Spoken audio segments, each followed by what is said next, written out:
Hello everyone, இன்னைக்கு எங்கள் வீட்டில் கம்மஞ்சோறும் கூட்டு சாரும் ஒரு சூப்பரான ட்ரெடிஷ்னல் ரெசிபி தான். எப்பவும் கம்மங்கூழாக வச்சு ஊறுகாய் அதுக்கப்புறம் மாங்காய் இதெல்லாம் வச்சு சாப்பிட்ருவோம். இன்றைக்கி எனக்கு சடனாக கூட்டு சாறு வச்சு சாப்பிட்லான்னு தோணுச்சு.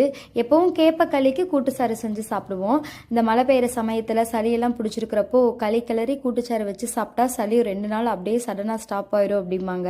அந்த ஞாபகம் வந்துருச்சு. சரி, இன்னைக்கு கூட்டு சாறு செஞ்சிடலாம் அப்படின்ட்டு கொஞ்சமாக வெங்காயம், 2 ஸ்பூன் துவரம்பருப்பு, 1 ஸ்பூன் மல்லி, 1 ஸ்பூன் கொள்ளு, ஒரு அரை ஸ்பூன் ஜீரகம், காரத்துக்கு தகுந்த வரமிளகா, புளி, கருகப்பிலை, அதுக்கப்புறம் நிலக்கடலை பருப்பு கொஞ்சம், அதெல்லாம் போட்டு நல்லா வறுக்காமல் வதக்கவும் தேவையில்லை, அப்படியே பச்சையாக மிக்சியில் அரைச்சிட்டு தனியாக எடுத்து வச்சுக்கலாம். அதுக்கப்புறம் கொஞ்சம் எண்ணெய் சேர்த்து கடுகு, கருகப்பிலை, வெங்காயம்லாம் போட்டு வதக்கிட்டு நம்ம அரைச்சி எடுத்து வச்சுருக்கிறதையும் சேர்த்து நிறைய தண்ணி சேர்த்துக்குங்க. கூட்டு சாறு எப்பவும் ரொம்ப தண்ணியாட்டு இருந்துச்சுன்னா தான் நல்லாயிருக்கும்.